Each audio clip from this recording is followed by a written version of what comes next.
Thanks for choosing this free Anfield Index podcast. If you'd prefer to listen to this or any of our other shows without adverts, then now's the time to check out Anfield Index Pro. With AI Pro, you can supercharge your entire listening experience. You'll not only get all of our podcasts without the ads, but you'll have them far faster with our Quick Publish feature available exclusively for subscribers. AI Pro also puts you in the heart of our sound studio, with an option to listen to many of our shows live and interact with the podcasters in real time as the shows are recording. Upgrading couldn't be easier. AI Pro is available on all popular podcast platforms, and we have our own apps for Apple and Android. Just head on over to AnfieldIndexPro.com and get started today. Hello and welcome to AI Scouted on Anfield Index Pro. I'm Dave Hendrick, joined as always by Mr. Karl. How are you, sir? I'm surprisingly upbeat for a man who witnessed no fewer than 763 defensive errors in the course of 90 minutes only yesterday. Yes, it was a spectacular effort by the Reds on being as bad as possible. And still, Karl, you could make the argument that we probably could have won the game considering the amount of chances we had. De Gea made some great saves. We hit the post 3 times. But we were masters of our own demise. Number one, obviously, Klopp didn't take the game seriously. It was a training exercise for us. It was a cup final for them, so they went with their very best 11. No Ronaldo, no slab head equals better team. They had their best 11 out. And other than the last 30 minutes in which we, had Adrian in goal and Tom Hill in attack, we didn't have our strongest 11 on the pitch at all. Our first 11 was decent in attack, poor in midfield, and horrific at the back. Our second 11 was probably worse in defence. Slightly better in defence because Joel came on. Slightly better in defence, worse in midfield, and worse in attack. And then that last 30 minutes, we kind of had a strong team out. But all 3 teams managed to lose their part of the game. 2-0 in the first 30, 1-0 in the second 30, and 1-0 in the fourth 30. There's nothing really you can take from that game other than at least lads got to go out and run around a bit. Yes, we got a first look at a couple of new players. We got a first look at a new kit, and we got to see 32 players take part, which I think is a new record for a game that I've watched, which didn't involve small children who come up to about my knee. So that was all interesting. And of course, we got the delightful sight at the end with the manager and captain trying to lift up a very, very unwieldy looking trophy that I'm sure they will treasure for the rest of their careers. A trophy that I described earlier as looking like you'd gone to your local sports shop, bought a cheap trophy, and then brought it home and welded it to some sort of concept gaming console. And it looked like quite the thing. I would imagine that if we had won it, it may not have found its way back to Liverpool. It may well have been just left behind. You guys mind that for us. We'll be back in a few years to take a look at it again. Look, credit to United. They're obviously going to win the league now, and they should all be very excited by that. But the purpose of today's podcast is not to discuss the poor performance yesterday, the lack of defending ability or defensive ability by one Dan Kennett's son or Reece Williams, or the lack of decent performance by the club captain or anything like that. The purpose of today is to have a look at a possible under-25 11, our own choice of an under-25 11 for the season ahead. So you came up with the concept of this, so why don't you explain it to the good people? Yes, I'll explain it because you've just reminded me of some of my own rules by which I had made a team which is ineligible for our competition. So basically we want to have a look at some of the younger, not necessarily outright young players. Obviously we do under 21 sometimes and all the rest of it, but these are players who are basically 24 years of age and under, so they've already played Premier League seasons mostly, or they've been transferred in new in some cases, and we think that they're really going to have a step up this season. whether that's in more game time, more responsibility, their performance levels can go up a notch. Maybe we think some of them are going to be pushing on towards either a transfer next summer or maybe World Cup involvement later this year. Whatever it is, there's a reason to watch these players because they are going to be significantly more involved, impressive, or whatever it is than last season. Exactly. So some of them will have played quite a bit in the Premier League, but as Karl said, we're looking at maybe players that are going to take a step up for one reason or another, or players who are going to establish themselves as starters. So, what formation have you picked your team in? So I had to have a quick reshuffle after my initial selection error, and I've ended up with a 4-2-3-1. Perfect. I've got 4-2-3-1 as well. So let's start with the goalkeeper. Who is your chosen goalkeeper under the age of, 24 and under, who you think is going to make an impression this season? So limited options from last year, obviously. Young goalkeepers was not really a thing in the Premier League. About 3 first choice ones who fit into that age category and a couple of backups. So I've gone for a new arrival, and that's Gavin Bazunu, someone who I presume you will be hoping is exceptional. Someone who I've also got in my team. Yes, yeah. Gavin Bazunu, the Irish goalkeeper, arriving at Southampton from Manchester City. He's had 2 really good loans, one at Rochdale, one at Portsmouth. They've paid a big price to get him, but I really do think this kid is exceptional. Of the 3 young Irish goalkeepers, him, Mark Travers at Bournemouth, and obviously Caoimhín Kelleher, I think the gulf in talent between him and the other 2 is actually quite stark. And I'm really excited to see how he does this season at Southampton. Where would you say he's got the edge on Caoimh then, for example? I mean, obviously we've seen Kelleher have some really, really good games in terms of his shot stopping, command of the area is not too bad, and his footwork is obviously a big thing for our club. But I've only seen Bazunu play a couple of times with Ireland, with the national team. I've not seen him at club level, really. So what are we looking for here? He's a more explosive athlete. He's a better shot stopper. He's more athletic. He's got better command of his box. He's more of an organizer and a talker. He is better in 1v1s. He makes himself massive in 1v1s. And he's a really good penalty stopper as well. And he's also younger. I think he's got, this kid at 16 was playing League of Ireland football with Shamrock Rovers. I think City paid $250,000 to buy him when he turned 17.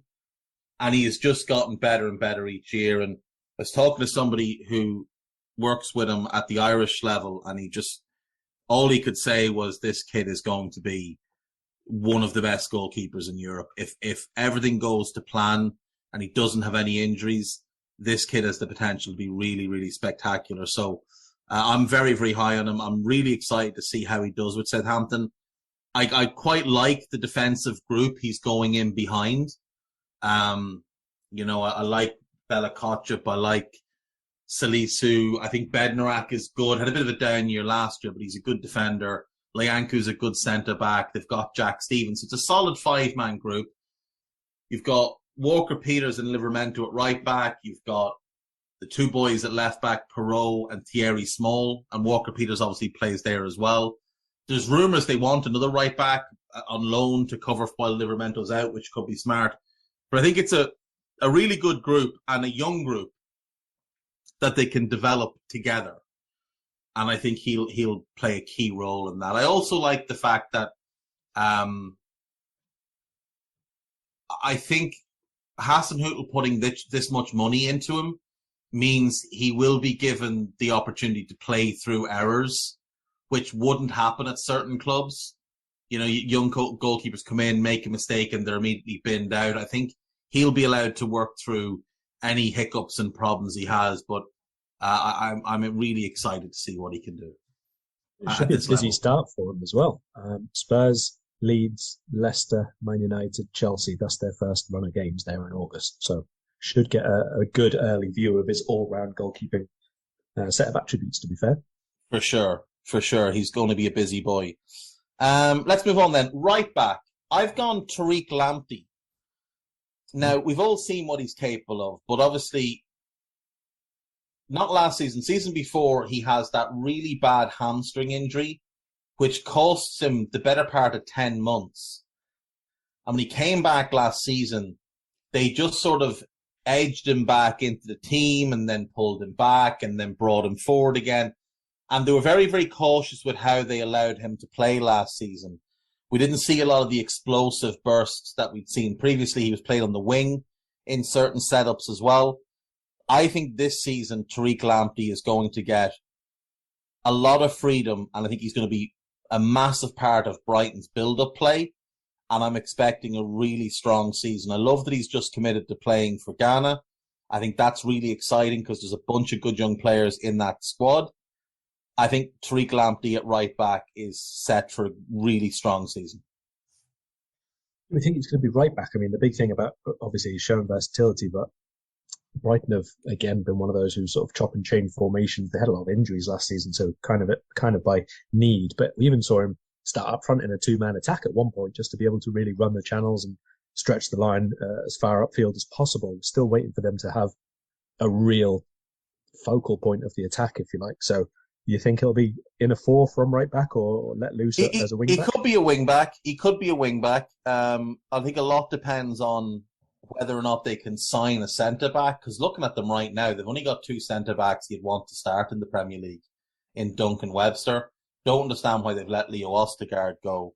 If they kept Østigård, then that back three and then Lamptey and Cucurella as wing-backs would be very, very exciting. But yeah, he may well be a wing-back, but because I'm playing a back four, unfortunately, he's slotting in at right back. Oh, yes, I think that's absolutely fine. And I've done the exact same thing, to be perfectly honest. I imagine this guy will be at wing-back during the season and certainly looks best suited to be a wing-back. Nico Williams, I've got within the end. Had a bit of a late change around with Nottingham Forest selections, but I think Nico's come on a lot over the last 18 months or so. Obviously, last time we saw him in the Premier League, he wasn't faring too well with Liverpool. We switched him over to the left at one point. He had obviously a few games, as most young players do, where their positional players caught up or they come into a team which is not performing superbly.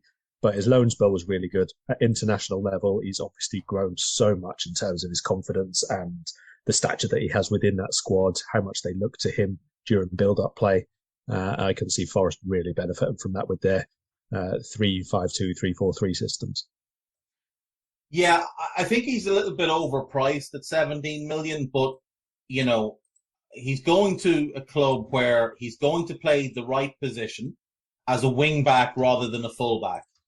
He'll be involved in a lot of their build-up play. A lot went through Jed Spence last season. I do think it's a downgrade on Spence, I have to say, but really good coach and a really good right-sided centre-back behind him in Joe Worrell, who's a big talker, and I think will talk him through games and will help him massively from a positional point.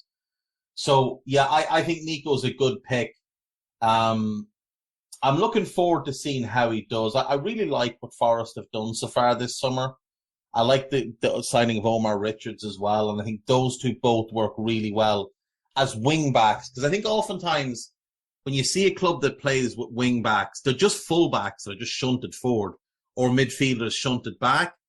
But I do think with both Nico and Omar Richards, they're actually wing-backs. They're just much more suited to being wing-backs than anything else. So yeah, I do like the Nico inclusion. Right, give me your left back.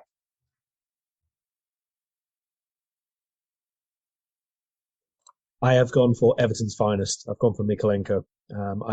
He's a player that I've liked for quite a long time. I think when he came in, obviously it was not ideal circumstances, and the team was a bit of a shambles in general. But I would be hoping that they've settled themselves into a formation across the course of this summer. They know how they're going to play in terms of the build-up, and the protection for the centre-back should be in place now, because he was left of a three, then he was playing as the wing-back, he played as a four, he played with Richarlison ahead of him, which meant very, very little protection. He's played with Gray right ahead of him, with a defensive sort of wide midfield. So hopefully there's a bit more consistency there. I think he's a really good player in terms of his mix of build-up contribution and defensive awareness. And I do think that he's set for a much, much better season this year now. He should hopefully be a bit more settled. Yeah, I think that's a good shout. I think a likely defence of Patterson, Godfrey, Tarkowski, and Mikalenko is a strong back four. They've obviously got a lot of work to do, Everton, this summer in terms of getting players in, but I do think he will have a good season. My left back is a left back, but I expect he's going to play most of the season at right back. That's Aaron Hickey, new signing for Brentford. I think this kid is super talented. Two-footed, he's a little bit like a João Cancelo type. Played very well for Bologna last season in his second season there. I think Aaron Hickey is going to be a really good player for a long time. And it wouldn't surprise me if he is someone we have tagged as a potential long-term Andy Robertson replacement. But like I said, I do think he'll play probably more right back this year, but he is a natural left back. Big profit they've made on him in less than 2 years. I think they paid about 1.1, 1.3, something like that when they signed him. Really good recruitment there from Bologna again that we've seen over the last few years. I didn't see a whole load of him last season, but in his first season with them, I did see a good bit there. Lots to admire there. Last season was really the one where he became a first choice as such, rather than obviously settling in for a year first in Italy. But if he can bring a lot of the consistency that he showed there, I mean, Brentford, we spoke about them needing better depth, especially for wing-back areas last season. And to be perfectly honest, anything which means Rorslev doesn't have to be on the pitch this year is an upgrade for them. So, all positive. I saw a tweet about Rorslev the other day, and all I could think of was like us discussing him after. I can't remember what game it was they'd had. It might have been against us at Anfield. And his first touch was just an abomination, and his second touch was an absolute foul every single time. Right, let's go centre back then. I know we've got one of the same centre backs. We've both picked as our Liverpool player. We've both picked Ibrahimo Kanate. I think he is going to be first choice this year, Karl. Maybe not to start the season, but I think by Christmas he'll have established himself as Virgil's first choice partner. And I think that'll run into the back half of next season, where I think he's going to take multiple steps forward and become monstrous for us. Yeah, I mean, there's two ways this could go, obviously. One, he pretty much finished first choice last year, being in the finals and so on, but he didn't play a whole lot in the Premier League last year, only 11 appearances all told. So we're looking for probably quite a bit more there from him. One thing we may see is exactly what you've said. He doesn't start the season, but as the European campaign goes on, that's where he plays more again. But I think actually we might see him start the league season first choice this time. And we'll see what happens in terms of rotations and everything. I would expect maybe Virgil might be a little bit more protected this year than he was last year. Obviously, he did have a few games where he went in and out, but this year we've got obviously the mid-season break that he'll be partaking in Qatar. So maybe we'll look to bring Gomez in a little bit more often, or we saw Kanate play both sides of defence last year, which will probably be a valuable resource for us to look to again. But either way, the difference between, let's say, his first, not even his first couple of months, I'd say like his middle 3 months and then the latter 3 months of last season was enormous. He came on so much. You could see just the confidence in his game was through the roof. On the ball, I think his touch improved dramatically as the season went on, and I would expect a lot more from him this year again. I saw the other day a video clip of one Mark Goldbridge before Liverpool played United at Old Trafford, when Ibu was something of a surprise inclusion, and Goldbridge was getting himself very excited about the fact that this young defender who hadn't really played for us was going to be going up against Cristiano, and then he put Cristiano in his pocket for the entirety of the game. I think you're right. I think Joe will play a lot more in place of Virgil, because I think they'll be managing Virgil a bit more with the World Cup, etc. But I think Ibu is going to play a ton instead of Matip. Right, who's your other centre back then? Just to go very, we love a bit of a tangent on this podcast. So just to go slightly off tangent there, you mentioned Van Dijk can go into the World Cup. And how much do you reckon Gomez has got to play this year to sneak into the World Cup squad? Do you think it's even possible at this point? Or do you think that's gone? I think it's gone. I think there's too many ahead of him at this point, which is a shame because none of them are better than him. No, But not at all.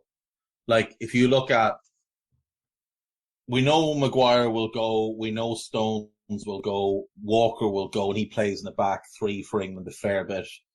I think Connor Cody's probably going. I think Tyron Mings will probably go. Mark Wehi, Fikayo Tomori, they've got to be under strong consideration. Yeah. Eric Dyer's probably putting himself back in the mix if he's playing for Spurs, and he's going to look good for Spurs because it's Conte's back three. And he's in the middle. And he's in the middle and he's protected. And, you know, yeah, I mean, Tarkowski might get more of a look now that he's at Everton, a bit more high profile. Lewis Dunk is probably worth considering because he's been very good. Adam Webster, Max Kilman. Like, none of these are better than Joe, but they're all playing every single week in the Premier League. And most of them are playing well in the Premier League. And Joe just isn't. Ezri Konsa, I didn't even mention. Like, there's a lot of Ben White will probably be in the squad, even though he's not very good.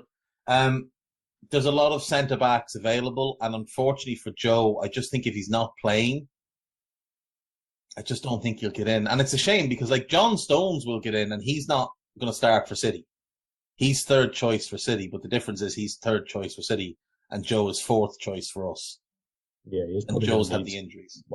At least 15 games plus a really good start to the season, which gives him a call-up in September. So likelihood of that is probably not high. No, probably very unlikely that Joe will get the call-up. But look, he's committed to staying, so I assume certain promises has been made. I think he'll also play a little bit of right-back for us this season. So, you know, all going well, he's kept happy. Who is your second centre-back? My second centre-back, he could be playing here this season, or he could be in midfield where he played most of last season. That's Bubakar Kamara of Aston Villa. We've spoken about him before a good few times. I know you probably prefer him slightly further forward. And that's where he was before I got my team wrong because I doubled up on Nottingham Forest players. But he's centre-back for me. That makes me feel better about having shoehorned in Aaron Hickey at left back, even though he'll play right back. I also have Bubakar Kamara in my team, but I do have him in midfield. I've gone for Wesley Fofana. Coming back after the broken ankle, he was brought along quite slowly in the second half of last season. He's not helped by the fact that his manager is a buffoon or that his centre-back partners are the corpse of Johnny Evans or whatever's left of Kagler Sionchu's soul. But I think he is going to be outstanding this season. I think he's ferociously talented. And I think long-term for France, Koundé is right back, Ibu and Fofana are the centre-backs, and Theo is the left back. I think that's what France should be looking at building for the next World Cup. And if that's their back four, that is absolutely terrifying. Ibu and Fofana is a partnership I would love to see at some point. I'm very, very keen on Wesley Fofana. I think if we were selling Gomez, he'd be the one I'd look to go and spend all the money on to get him in as a long-term Virgil successor, even though he'd have to sit and watch for a few years. I would love to sit in on a France training session and watch Kanate and Mbappe go up against each other. I would say it's a lot of fun. Like, there's no training session in the world where any striker is going up against the collective group of centre-backs as good as what France can put forward. Even our group, which I think is comfortably the best club group of centre-backs anyone has, that the French just have dozens of them. Like, dozens and dozens of them. And they're all, well, not all of them are great because, like, Clement Lenglet has recent caps, but most of them are going to be great. It's funny how quickly they've changed them over as well. Like, there was a time when it was like, well, I mean, go back a couple more years, it was like Koscielny and Mamadou Sakho were going head-to-head for that one spot, and whichever one of them played for France in their system were very, very good. And then it became the Umtiti and Longley and Zuma sort of all battling for at least one spot, if not two. And now none of them are a thing, really. One of them's sent away on loan because he was rubbish. One of them does cat things. And I think Umtiti has actually just failed his medical. So whether or not he actually leaves Barca in the end this summer, we'll see. But he doesn't play anyway. So how they keep producing so many of them really, really young. And of course, you've always got Varane, who's just there through every single one of those eras anyway. Yeah. It's pretty astonishing what they've done over the he's got like 15 years. William Saliba, Maxence Lacroix, Loic Bade, Benoit Badiashile. There's just this laundry list of them. They're phenomenal. Right, into midfield. I've already given you one of my two midfielders. I've got Bubakar Kamara. I think he might be the signing of the season, considering Bosman, Villa getting him over the likes of Atletico Madrid, him turning down multiple offers of Champions League to go to Villa is really good pull from Gerrard. I think he's going to be great for them. I think he fills a massive need at holding midfield. But like you said, he can also fill in at centre-back. He can play full-back if needed. He's just a top player who, again, is one I would be keeping an eye on long-term as a potential Fabinho successor. Yeah, I mean, we've spoken about him a good few times. I'm really keen to see him in the Premier League and see how Villa deploy him as well. You know, whether they do go with two in midfield and he plays that role occasionally, or they just use him as the single pivot at the base. They've had a 3 and they've had a diamond, so it'd be really good to see how Gerrard puts all of that together this year, and especially with obviously changing the backroom staff who was responsible for quite a lot of the setup as well and the off-the-ball alignment of those players. So really good to see him in. I've got one who, again, we've spoken about quite a bit, Jake Doucouré, who's gone to Palace. Someone I spoke about as a potential Liverpool signing if the price was right, but obviously we're not looking at midfield upgrades this summer, as it turns out, seemingly. So ball winner, really good progressive player, carries it really well through possession and through challenges, protects the defence exceptionally well. Jake Doucouré, I think he'll be an absolutely superb signing for the money they've paid. I agree. I think Palace this summer and last have just been so clever in their recruitment. And I think there's a couple more to come this year. I think they're going to be a lot of fun next season. Doucouré was on my shortlist, but I have someone else from Palace that I wanted in, so couldn't find space for him. But I think 21 million is an absolute bargain for a player of that potential. My other midfielder. Now, this is because I'm expecting a change of position for this player. And I think that's going to mean we see more of what he's capable of in a more natural position for him. Now, he won't play in a double pivot like I have him here. I think he's going to play in a midfield 3. But I think Chelsea are going to move from a back 5 to a 4-3-3 this season. I think Sterling, Havertz and Gnabry is a potential front 3 if they can get Gnabry done. They tried to get Rafinha, which I think definitely showed a push towards 4-3-3. I think that means Mason Mount drops into midfield. Now, he's played in that front 3 for the last 18 months, and he's been very good. But I think he's going to play as an 8 under Tuchel. And I think we'll get to see a lot more of what he's capable of in terms of all-round play, not just final third. And I think it could unlock new parts of his game. I really like Mason Mount. I think he's a very, very good player. I think he's exactly what we could use. And, you know, like you said, we're not looking at midfielders, even though Julian Ward has had meetings with at least 3 clubs in the last couple of months over midfielders for us to sign this summer. We did have a medical with Tchouaméni and Klopp met him. So we're not looking at midfielders, even though we almost signed one. And Julian Ward has basically lived in Dortmund for the last month. But Mason Mount, for me, he's one I'd love at Liverpool. I think he's going to have a big season if he gets moved into that number 8 position. I think it'll unlock all new things for him. Who would be the best fit centre-back partnership here? Because we've known and we've seen for a long, long time. Thiago Silva as a 2, especially if they're trying to play a little bit higher upfield, is not the way to go, especially once they get into the latter part of the season. Champions League games against quicker clubs, they will get devastated. Oh, he'll get toasted. But I think they're going to look to move him out of the team this year. So you think Koulibaly and Ake? See, Koulibaly obviously perfect in a 2, left-sided centre-back, dominant, strong, quick, good in the ball, reads the game fairly well. Perfect. left-sided centre-back. You've got Chilwell at left-back, Reece James at right-back. You need a right-side centre-back. So why the fuck are they trying to sign Nathan Ake?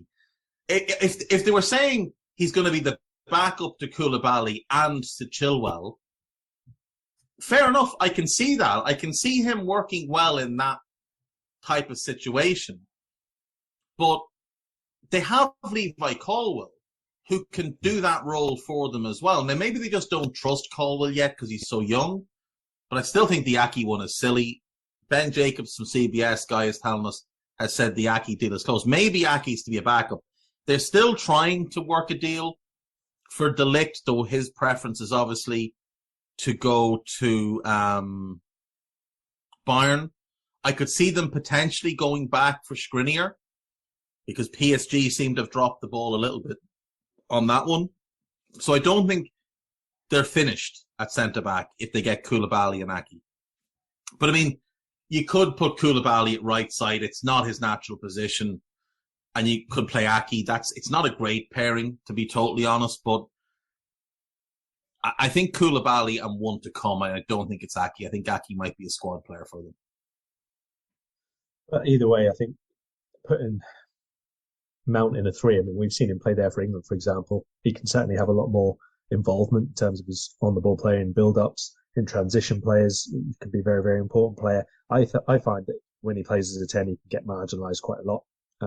If Chelsea are playing the split forwards and then one behind, which is where they would usually use Mount, then I find he can get bypassed quite a bit because they're quite heavy in terms of the wing backs being involved in the build-up play, so it doesn't always go through him there. If he tries to filter into the channels, that last season they had Rudiger obviously pushed really, really high up to sort of just outside the penalty box at times. So again, he kind of doesn't really get used in the best way possible, which I think you can probably say for quite a few players in that Chelsea attack last season, including Havertz, including Pulisic when he got involved, including Romelu Lukaku, obviously. So definitely still, I think there's at least 3 levels almost of Chelsea's attack to be unlocked this season, one way or another, whether that's through having a more suited number 9 or whether that's slightly altering where the sort of the support forwards, the 10s or whoever they use actually play from. And I think Mount has obviously got to be a central part of that. So whether it's dropping him deeper, whether it's using him as a slightly better oriented in from out wider player or whatever it is, there's definitely more to get out of him because we've seen him really have good runs of form and also be, I think, again, quite marginalised at times by the way that Chelsea play and by the way that they have their build-up structured. Yeah, I agree, because like you said, so much goes through the wide areas, but as well as that, teams are just smart and they understand that if you eliminate him from the build-up play, things get very clogged for Chelsea and they do just resort to getting it wide and whacking it in the box. So they're just cutting off the passing lanes to Mount. And one of the criticisms I'd have against him over the last 2 years is I think his movement in and around the penalty box is generally very good. I think his movement in the middle third is quite poor. I don't think he makes himself available for the ball well enough a lot of the time. And he'll sort of pick a position and just wait for the ball. And teams just cut that position off. So I think moving him to a number 8 position, he'll get more of the ball. He'll be more involved. And I think he can impact games more. Let's move on then to the 3 behind the 1. Well, I'll do my second centre mid. Oh, your second centre midfielder. Sorry. Yeah, that's my fault. Go ahead.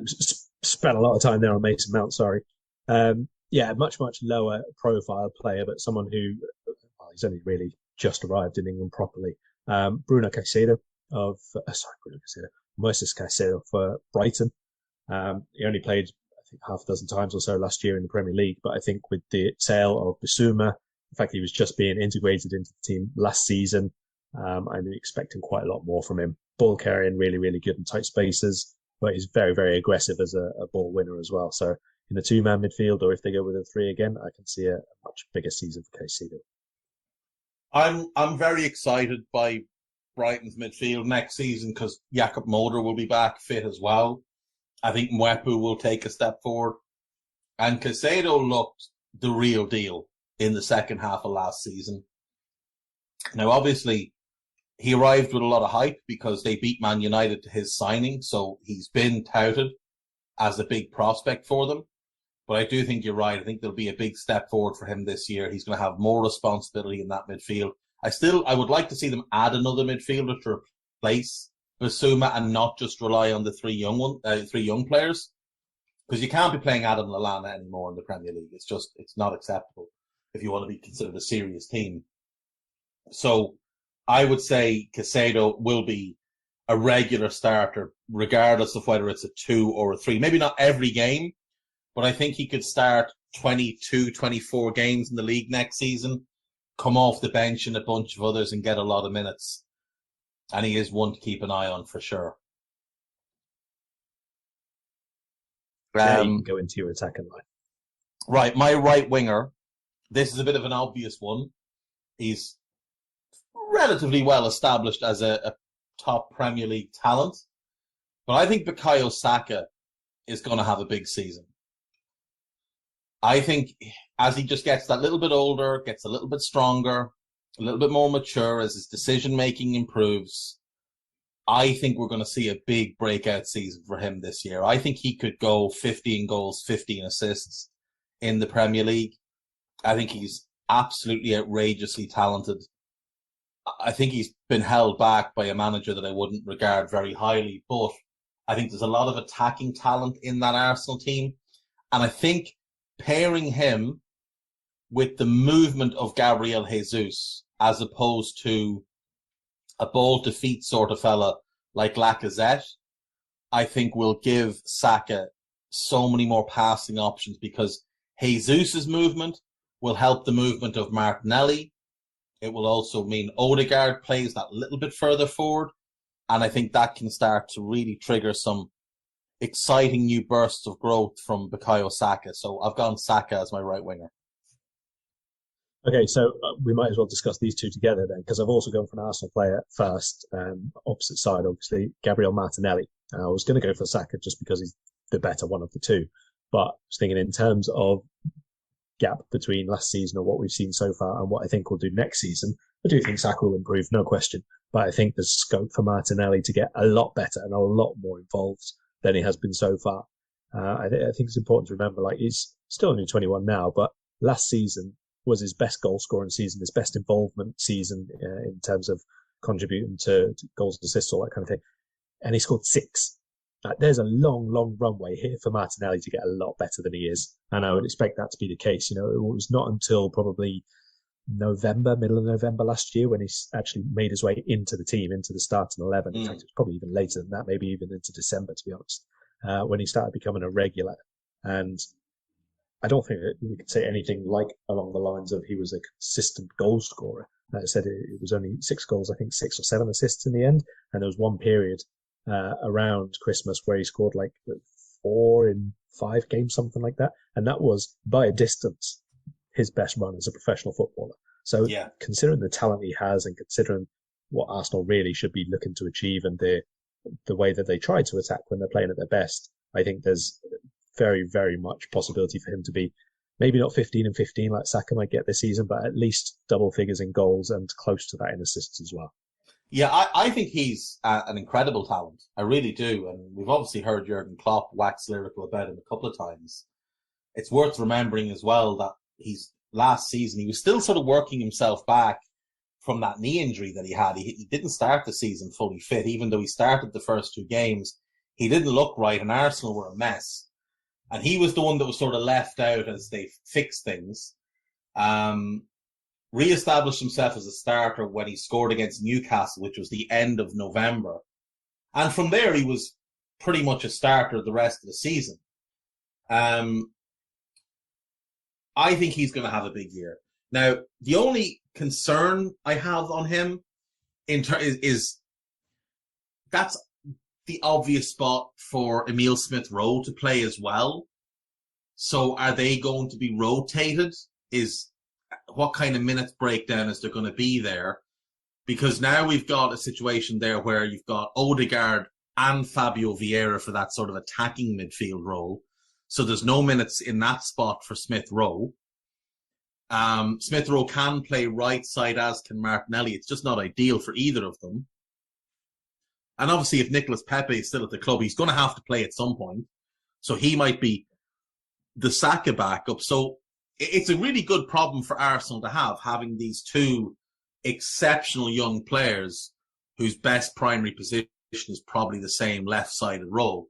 But I do think Martinelli just has something extra about him that, like, as a final third player. I think Smith Rowe might be the more talented overall player, but in that final third, I love what Martinelli can do as a game breaker, stretching the field.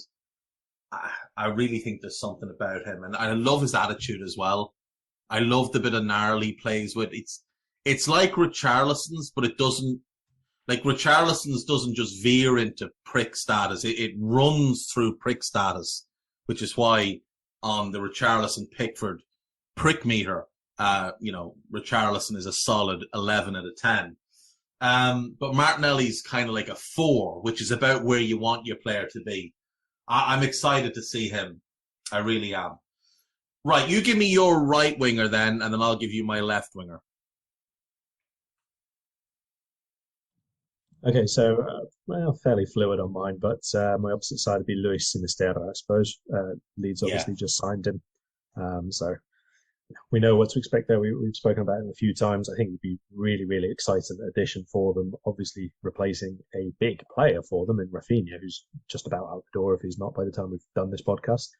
They're going to rely on a lot, I think, in terms of goals. And maybe we'll actually see him play more centrally than on the wing, is what I'm thinking as well.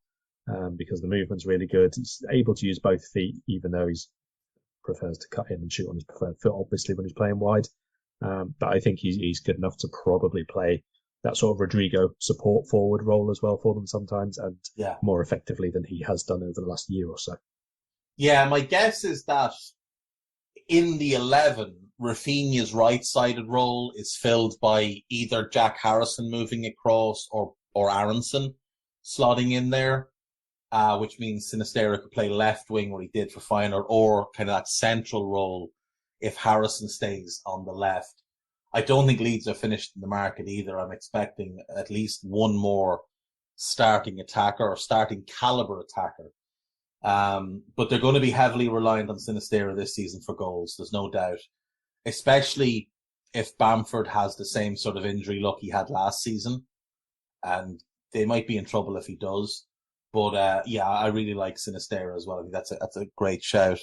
My left winger, again, it's a bit of an obvious one, but he had such a disastrous year last season in his first season in the Premier League that I just don't see it being repeated. Now, he may not play left wing, but I think if United want to get the best of him, given who their current fullbacks are, then playing Jadon Sancho on the left wing with Tyrell Malacia as the left back is probably the best way to really get the full Sancho experience. What we saw at Dortmund was when he was on the right, him and Achraf Hakimi were unstoppable together. And when he was on the left, he had a great partnership with Rafael Guerreiro. Luke Shaw doesn't have the attacking quality, but too much girth there to be running up and down the wing too often. And Alex Telles just hasn't worked out. Doesn't have that explosive pace that Sancho really needs from his fullback, whereas Malacia does. And I think if that's the left side, I think Jadon Sancho could have a big season. I don't think there's any questioning the talent. I think he struggled last season for three main reasons. One, there was far too much pressure put on him to be the saviour of Manchester United and turn them from a team that competed for top 4 into a title challenger pre the arrival of Cristiano. 2, the arrival of Cristiano, I think, just absolutely scuppered everything for anybody. Just look at Cristiano's career and look at the attacking players that have played with him. And most of them have had career dips when they've been in the same team as him. Rooney, Berbatov, Higuain, Benzema, Dybala, they've all struggled when playing. Look at Bruno Fernandes. Get Cristiano out of the team, I think it creates more opportunity, more space for Sancho to play in. Get him a bit more movement in that number 9, and I think you'll see a lot more from him.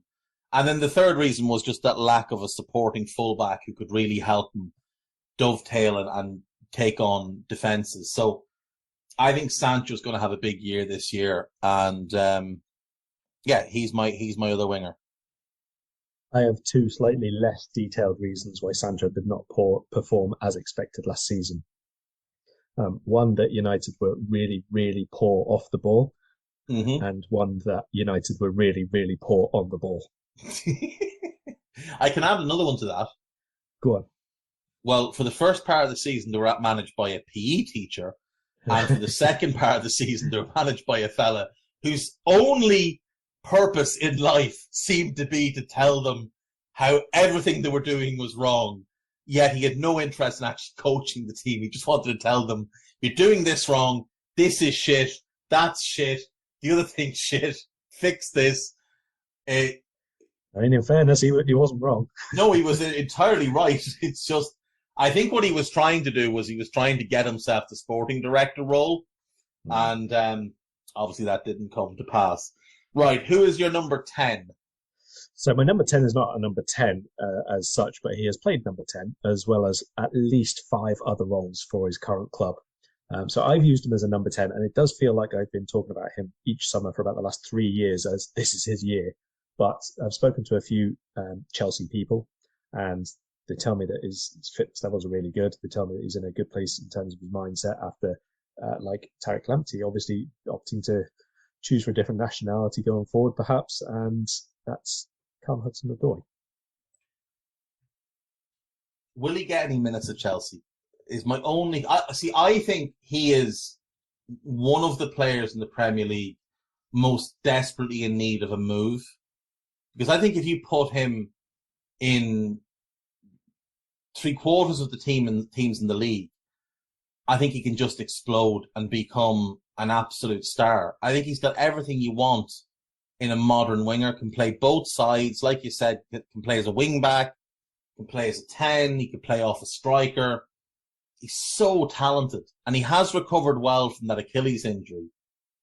But if they've got Sterling, they're trying to sign Gnabry, they tried to sign Rafinha, they've got Pulisic. Is he going to get enough minutes? Is my only concern with him. If I was him, I'd be pushing for a loan right now. That might be the better ideal situation, to be honest, especially if you can get like a Premier League loan for this season, and just get the minutes and show what you can do in a particular role in an attack-minded team, maybe. I do think he will get minutes, whether that's first choice minutes. I don't think it's going to be comparable to Mason Mount or anybody like that. But you remember when Tuchel first came in, he was one of the first people who was straight in the team. He hadn't been previously, and Tuchel put him straight in. He played him at wing back, and then he moved him further forward and wanted to use him there as well. There was a bit of inconsistency, of course, and there was a couple of injuries then, and that kind of left him out almost completely then. But I do think that he likes his style of play. I do think that he has a really good work rate off the ball as well. Yes. I think he's quite strong and looks like he takes on board tactical instruction very, very quickly, to be honest.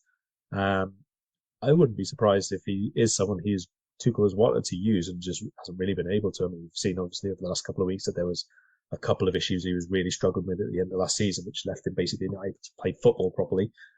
That is now supposedly all overcome. And if that is the case for his sake as much as anything, because he's obviously had a couple of years now where he's not really been able to play anywhere near to the full capacity he could have done, I really think he's such a talented player that he is someone who could be maybe not quite of the same level as Jadon Sancho at his very best, but of that group. There's a good few players, and my last one is another one of them, of the same, who look like they were all going to be absolute lightning, and I don't think any of them have quite yet managed to do it over the last, let's say, 2 seasons, maybe even 3 seasons for a couple of them. Hudson-Odoi is one of them, but he's still only 21.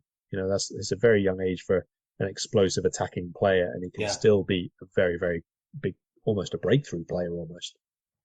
Well, this is his, if I'm not mistaken, he's had 4 seasons in the Premier League. In his first season, he played 391 minutes, and then he got injured. He got the Achilles injury. He came back, he played 851 minutes as he worked his way back. He played under a PE teacher that year in Lampard. 2021 then is obviously the season Tuchel comes in. He plays 1,054 minutes, and as you said, once Tuchel came in, he put him straight in the team, wing back, winger, wherever. He just wanted him on the pitch.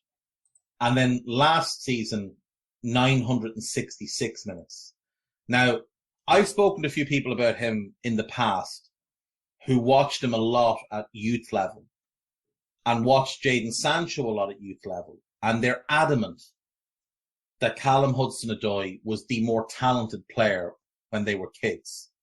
He's had some misfortune. He's been badly managed by Lampard, and not badly managed, but managed by a bad manager. He's had the injury. He's obviously been at a club where there's no promises made to players the way there was to Sancho when he went to Dortmund, like, come here, you're going to be a starter. I'd love to see him get consistent minutes because I really do think he could be special. And I do think if they move to a 4-3-3, there will be more opportunities for him. I mean, if you're Chelsea, and let's say you get Serge Gnabry and you want to play 4-3-3, and you've got Sterling, Havertz, and Gnabry as your starters, and then Hudson-Odoi, Broja, if they keep him, they might be stupid and let him go, and Pulisic, that's a really good six. The issue is they've also got Timo Werner. Now, they could remove Broja, put Werner in, and that's your six. And it's still very good. But my concern would be Broja sticks around, Werner sticks around, and Hudson-Odoi becomes the seventh forward. And it'd just be another wasted year for him. And I really want to see him go somewhere and play every single week, or at least 2 out of every 3 games. So I just think the talent is... I think the talent's incredible. Genuinely. Like, I think when he's on, there's few more exciting players in England to watch than Callum Hudson-Odoi when he's on form. Which would be the ideal, if we could arrange it in the next week, which Premier League side is the best fit for him to go to right now and just be straight in the team and playing as often as possible in a style which suits him. Nottingham Forest is a 10 under Steve Cooper, behind Awoniyi and Brennan Johnson. Counter-attacking team with pace and movement ahead of him. I think that could be fun. I mean, if he went to Wolves, he'd be a starter every single week, but style-wise, I don't think it's good enough. Not if they're playing a back 3, but if they move to a 4-2-3-1, which has been suggested after the signing of Nathan Collins, then that could be a lot of fun. You play him and Neto either side, with Podence behind a striker. That could be a lot of fun. I even think if he went to West Ham just for this season, he'd be such a big addition for them. He'd have to play well to be in the team all the time, but he would. I do think That's that he the would thing, be because there's a lot of competition there. But him and Bowen either side, with Fornals as a kind of playmaking 10, that could be exciting to see. Ben Rama's cover across. Benrahma and Lanzini as the cover. That's strong. That is strong. Brighton already have a bunch of kind of winger second strikers, so that wouldn't make sense. Southampton, in that kind of 2 attacking midfield thing, where he could play as the left-sided one who drifts out to the left wing out of possession. As you said, his off-ball work has always been good. And I'd imagine playing under Hasenhüttl would be a lot of fun. Forest is the one I'd love to see. Forest as the 10, but with Cooper being flexible enough to change it from a 1 and a 2 to a 2 and a 1, and Brennan Johnson's ability to also play as a winger, you could play Johnson and Hudson-Odoi either side of Awoniyi and get a lot of pace and movement that way. And Steve Cooper is brilliant at developing young players. He's brilliant at engaging with them, at building their confidence. And I think that's a lot of what Hudson-Odoi needs, is a manager that trusts him, a manager that will boost his confidence, remind him of how good he is. I'll say Forest as that 10. I think he'd be great. There have been a crossover there at some point as well, Cooper with the England youth setups. And he has that playing. work done. I think there must have been, didn't there? Let's see, Steve Cooper. And I know he did try and take him on loan before. He tried to take him on loan to Swansea. He was England under-17 manager from 2015 to 2019. He has to have worked with him at that point because Hudson-Odoi. Yeah, Hudson-Odoi was one of the biggest parts of that under-17 team, wasn't he? So he was, yeah. In 2018, he would have worked with him solidly, and he would have known him, all the way up through this. He was his under-16s manager as well. They would have known each other very, very well. So yeah, that's what I would say. I would say you get the whole effect of him there. You can play him as your 10, you can play him as a winger, a narrow winger, and you're not relying on him to go wide all the time and try and be the creative player out there. He can be more creative in central areas where his ability in tight spaces could really shine. That could be a lot of fun. Right, my 10 is Michael Elise, who was really impressed me last season with Palace, but I think this season he's going to play a lot more. Palace were very careful with him last season and bringing him along, and anytime he had any niggles, they left him out of the team and came off the bench a fair bit. I think Michael Elise is one of the more entertaining players in England to watch. He just glides with the ball. He's got gorgeous delivery on his set pieces, great passer, good cross through the ball, has a good shot on him. He's very versatile. Only played 1,134 Premier League minutes last season. I'd expect double that this season, and I'd expect double the 7 goal involvements that he had last season in the league. He had 12 in all competitions. It wouldn't surprise me if he doubled up on that again this year and got to about 2,500 minutes across all competitions. So Michael Elise, for me, is one I'm really excited to watch. I'd say all of Palace are with you because he was sensational when he did get to play last year, but there weren't too many starts. And like you say, Vieira was quite forceful with him as well in terms of this is where you need to improve. This is where we want to see more from you off the ball. I think his work rate is really good, but obviously we're talking more from a tactical perspective, which you get with playing in top flight for the first time and more starts alongside other players. And all of that is going to come this year. I also think there was probably a protective element from Palace last year in that they had to rebuild everything and they wouldn't have wanted him to absolutely star and then, 30 million bid this year and they have to do it again. They want him probably there for 2-3 seasons. Exactly. If that's all possible. So it's probably a bit of self-preservation there from them as well. If they were going to perform really well throughout the season, maybe they wouldn't have minded so much if it was, I'm not sure, maybe Odsonne-Edouard. They'd probably expect him to leave at some point if he has a good goal scoring season. Someone like that would be a little easier to replace as a channel running goal scorer, that sort of thing. So I love Elise. I think he's a great player. Definitely one to improve again this season. And Steve Cooper was the under-17 World Cup winning manager, which Hudson he was, of course. Yes, of course. Yes. So they do know each other. Right. My last one then, I think might be the most obvious one of all. I'm going to let you name your striker first, though. Okay, mine is it could be terribly, terribly wrong, right? But in the same way as you picked Sancho before, and you talk about how they can get the best out of him if Ronaldo's not playing and different type of build-up play and all the rest of it, I've gone for Marcus Rashford. I think he's had 2 horrible, horrible seasons, to be honest, since the behind closed doors restart, basically, which was when he was pretty electric, to be fair. And he's had the odd run of form in the odd game, but basically I think he's had a couple of pretty poor seasons all told. And Rashford, I think, has got a lot more drive and a lot more aggression to his game than Anthony Martial, who's back from loan, obviously. I imagine Martial will get the run at number 9 initially, but if Rashford is actually head screwed on, ready to play, ready to fight for his place and all the rest of it, I don't think it's close, to be perfectly honest. I think Rashford is a better runner off the ball, a better goal scorer, and a much harder worker. I've said a billion times, if United would play, not even with a top 2, but just much narrower from the wide areas, stop using Rashford as a David Ginola or someone left midfield from the 4-4-2 era of 1990, basically, and having them run from 70 yards away, they'd get so much more out of him.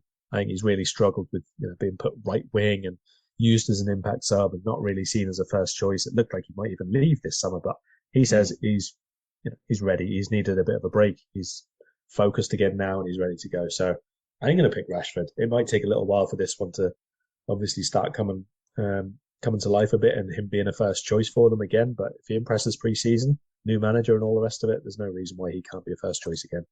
No reason at all.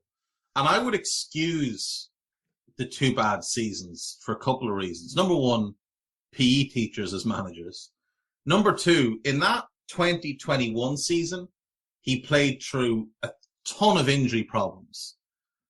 He goes to the Euros, then he misses the penalty. Then he has multiple surgeries. And then last season was a disaster. Even in that first bad season of the 2, he still scored quite a few goals. But he played a ridiculous amount of minutes. He was just so overworked. And like you said, playing way, way, way out in the wing, having to do shuttle runs back to help out Luke Shaw. I would love to see him used the way Pep used to use Sterling, on the right of a front 3, but really, really narrow, almost alongside the 9. And use Sancho on the left of that and give Sancho the freedom to drift way out wide. And that front 2 becomes a 2, so you get like a lopsided midfield. Because I think Fernandes will be best as an 8 as well, rather than as a 10. So if you got Fernandes, a holding midfielder, let's say Lisandro Martinez, and let's just say they somehow get the Frankie de Jong deal done. If that's your midfield 3, and then you go Rashford, Martial and Sancho, and just give Sancho the freedom to drift left and tell Martial to hold narrow and buy a right back who can actually get forward and attack and give them freedom to run, I think you could get a lot out of them. I really like Marcus Rashford. I think he's a very good player, very, very talented. I think he's been overplayed to this point in his career. Like, he has got an absolute ton of minutes under his legs, which sometimes can be really negative for a young player. We've seen it with Dele Alli. Marcus Rashford to date has played 13,521 Premier League minutes. That's a lot at his age. Another 1,666 in the Champions League, 1,842 in the Europa League, another 2,500 between the 2 domestic cups. Like, that all adds up. It's over 19,000 minutes of senior football at 24 years of age. And most of it under big pressure at the club he came through the academy of, at a time where they've been largely desperate and looking for something to cling on to, and they've clung to him as one of their own. And that's not even taken into account. He's also played 46 times for England. So there's another probably 2,500 minutes, like over 2,100 or 21,000 minutes at that age. It's too much football. He needs to be better managed moving forward. But yeah, I really like Rashford, and he's always fun to watch. That's the thing. He's always enjoyable to watch. My 9 is less of a question mark. I've just picked Erling Haaland because it's Erling Haaland. And he's coming to the Premier League, so I just think that's going to be must watch. Because in all likelihood, it's going to be ridiculous watching him play and just bully defenders and smash in 40 goals. But there's also a 5% chance it goes disastrously wrong, either with injuries or with just the style doesn't suit him and he doesn't adapt to it and he falls out with Pep the way Zlatan did, and it all goes miserably wrong for them. But either way, it's going to be entertaining enough to watch. Yeah, I would even go lower than 5% if it doesn't work out. He's a phenomenal player. I love him. I absolutely love him. He's going to break my heart many times over this season, I'm afraid. But yeah, he's definitely one to keep a close eye on. And I think in terms of this team and someone who can go higher than a level they've already been at, it's a scary prospect for someone who almost scores a goal a game already. But I think he's absolutely capable of doing it this year. You know, we saw Salah be not far off it for 2/3 of last season, and this is a guy who has a lot less to his game outside the box than Salah does. He has a lot less responsibility outside the box than Salah does in build-up play. So absolutely, if they're feeding him in the right ways, if they integrate him into the team quickly enough, no reason why he can't.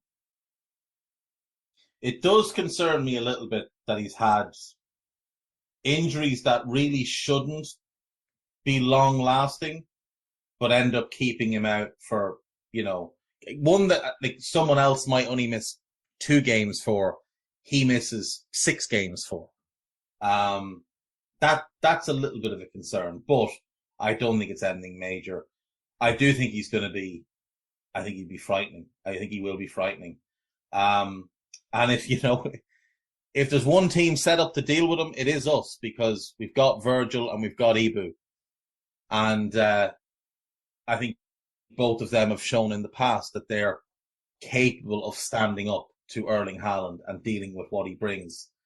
And that will do us for today, Mr. Matchett. Anything you want to touch on before we go?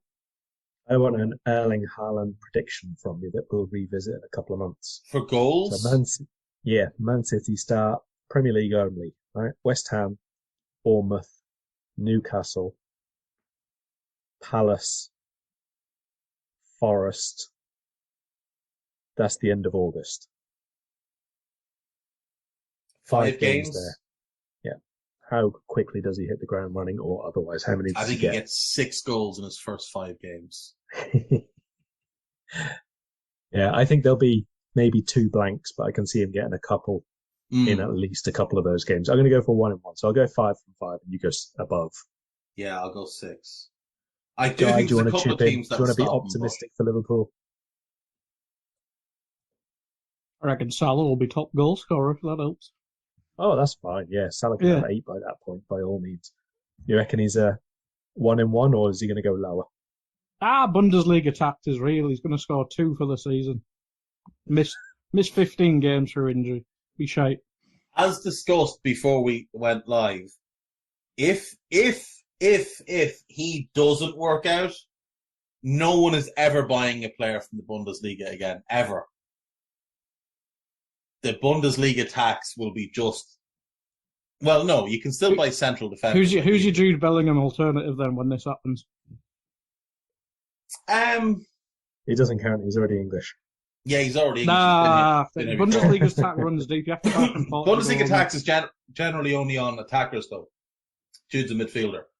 But if we couldn't buy him, I'd probably just buy 2 players with that money. Buy Quadio Kone and Amadou Onana. Get 2 physical ball-winning box-to-box players that have massive upside. Or get one of them and Matthias Nunes, or Amadou Onana and Nicola Barella, or something like that. That's what I'd do. Anyway, we will leave it there. Mr. Matchett, anything you want to plug? No, all good.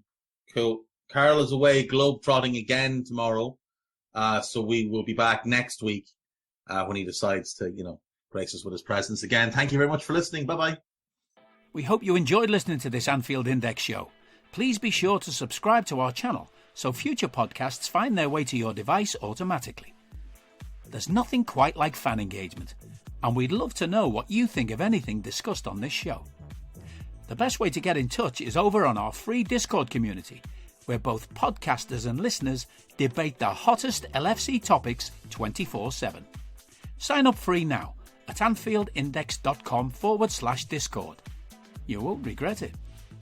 You can also follow us on Twitter at Anfield Index and find us on Facebook by searching for Anfield Index. Oh, and before you go, we'd love it if you could leave us a 5-star review on your favourite podcast app. It only takes a couple of seconds, and it means the world to the people who create these free shows.